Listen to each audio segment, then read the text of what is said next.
I, I don't know, yaar. Sometimes I want to believe that what I have seen and heard is all wrong. But Adi swore Firdaus that he had seen Lavanya in the jail. I mean, I know Adi is an addict and he was in the rehab for the 3rd time. No one would believe him. But Firdaus, Adi won't lie to me, yaar. He wasn't going to benefit from me in any which way. In the rehab, at the most, I could supply some cigarettes to him. But वो तो उसका जुगाड़ पहले से ही कर लेता था. I'm sure, Firdaus, that Adi is not lying to me. Firdaus listened to his friend patiently. Ajay had just got out of the rehab and he needed to be handled with love and patience. Poor chap had already had such a rough time. Just 14 when his mom went away. At 16, he found out that dad was deeply in love with a woman called Lavanya. She was a very good-looking and a very powerful journalist with a TV channel. Ajay couldn't understand his father's infatuation with Lavanya. When Pratap Kumar married Lavanya, Ajay couldn't bring himself to be civil to the woman. Neither did she make any attempts to win the young lad through warmth and love. There existed a complete coldness between the two.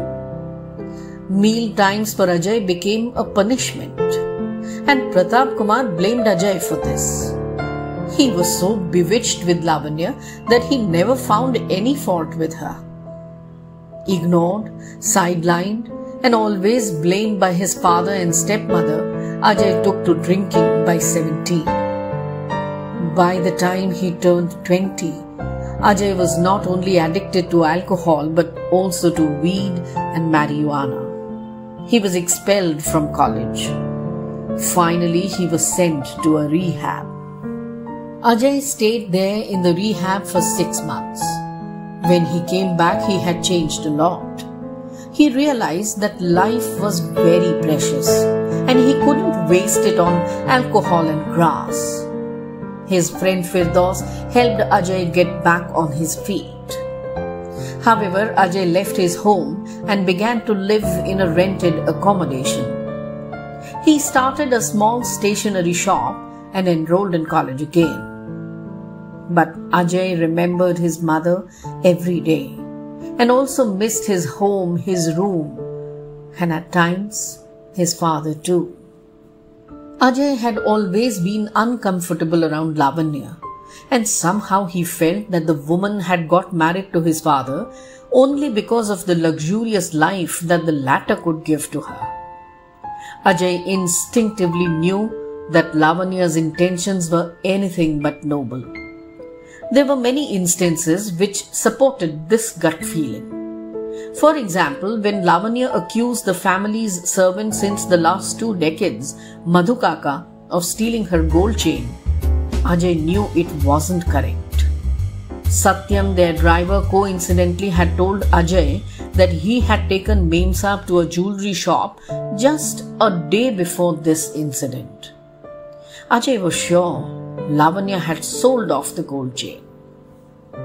On the time when Pushpa Bua had come home for a few days, Lavanya cooked the same korma in 2 styles. One was full of spices, especially red chili powder, and the other in totally normal spices. Pushpa Bua had ulcerative colitis and had lot of spice restrictions. She complained and got angry at the hotness of red chilies. But Lavanya smartly served the normal one to Pratap Kumar, who then proceeded to give a piece of his mind to Pushpa Bua. She left the next day, swearing never to come back again. Ajay had gone to pick up the delivery of new textbooks when he spotted Satyam driving a taxi. मुझे तो नौकरी से निकाल दिया साहब ने. Mem Saab was attending a party and had told me to go and pick her up when she called. She didn't call till the end of my duty, so I left for home. Next morning, Saab got so angry at me because Mem Saab had to take lift and she could come back only at 1:30 a.m. in the morning. Lavanya was gradually throwing away everyone close to Pratap Kumar. Ajay worried about his father, but there was hardly anything that he could do. Or could he? Ajay held a camera in one hand and a mic in the other. Across his neck dangled a forged iCard announcing him as a reporter. PSI Ghanshyam had nabbed a thief 2 days back, a habitual chain snatcher. Some 10 gold chains, 7 rings, and a dozen gold earrings had been recovered from him. Ajay smiled at PSI Ghanshyam and shook hands. Ghanshyam was being interviewed by the electronic media for the first time. He was happy and quite excited. "Sir, salute to you for catching this thief. He had become a headache since many months now. Eyewitnesses told me how smartly you had spotted him in the crowd and then chased him across the platforms on the other station and finally caught him." PSI Ghanshyam proudly smiled into the camera and tried to speak in a very casual manner. I was just doing my duty. Our city needs to be crime-free, you see. And these petty thieves are such a nuisance, really. Ghanshyam Saab, as a crime reporter, my experience tells me that such thieves generally operate as a gang. And that they usually have women, rather young girls in their gang, who are easily able to give the slip to the police. So did this fellow also belong to a gang and had a female member? Dekho Saab, girl or boy, man or woman, we are not faced by anyone. Our job is to catch thieves and that is what we do. We don't let a woman go free just because she is a woman. If she has stolen something or is involved in any crime, we nab her for sure. And Ghanshyam gave a stern look into the camera. But yes, such chain snatchers do operate in groups, or gangs as you call them. There are usually women too who help in stashing away the stolen gold or other valuables. But once we become suspicious, we keep a sharp eye on such women or girls. Great, sir. Great. My last question, Ghanshyam sir, is off the record. In your experience, do you recall any young, smart woman who was a petty thief but then made it big? And now she is beyond your reach? Yes. I do remember one such woman. She was part of the Ganya gang. She was not from Mumbai. Kahin south se aayi thi shayad. But she was very smart. She would help Ganya's gang to steal rings, chains, earrings, wallets, and even courier packages. But ek baar, a TV reporter saw her stealing money from a woman's purse in a local train. This Sulekha was very smart, Saab. She immediately came up with a sob story of mom dying of cancer, nothing to eat at home, younger siblings, blah blah, all that. The reporter took pity on her and gave her some employment in his office. Bas, from there she learnt everything. Na, not how to become a journalist. वो तो सीखा ही. But more importantly, she learned how to blackmail people.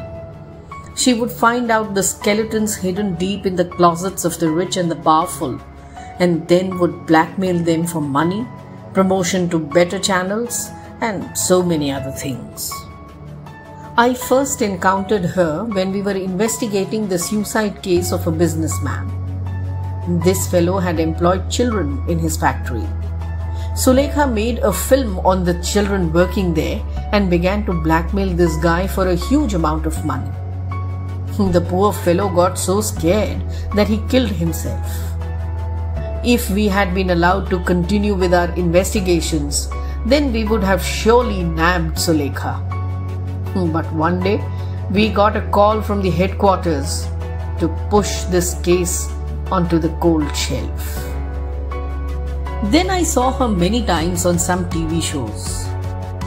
एक बात तो है साहब, this girl worked hard on her speech, her English, and also her clothing and appearance and all. I'm sure that all that money she took while blackmailing people, she must have spent a huge amount on grooming herself. But I'm telling you, Saab, off the record, it was Ganya who arranged the fake mark sheets and degrees for her.